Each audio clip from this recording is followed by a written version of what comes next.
Eldar Ahmet Halife Canım Hevan. Bu dünya çekmelidir duman. Dünyanın bir yaşlık yılların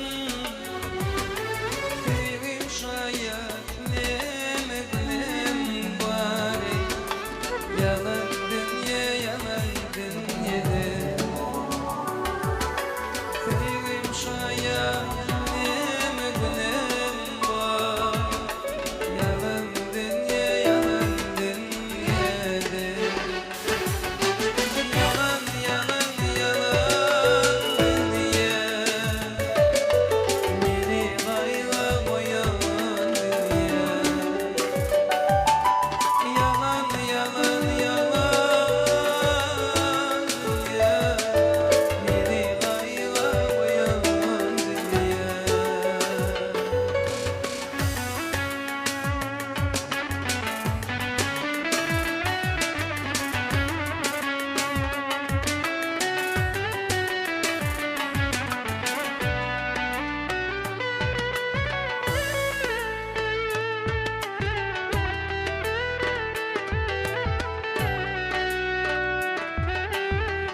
Geceler günlerden hep Xudaydan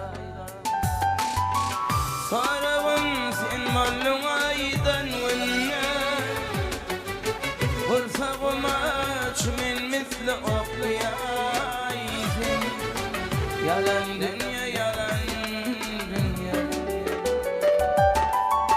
Vursağım aç min misli okuyaydım Yalan dünya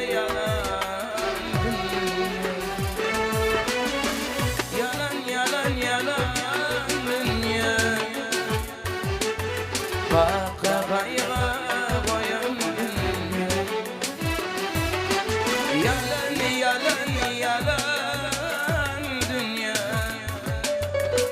Beni gayra boyan dünya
Yalan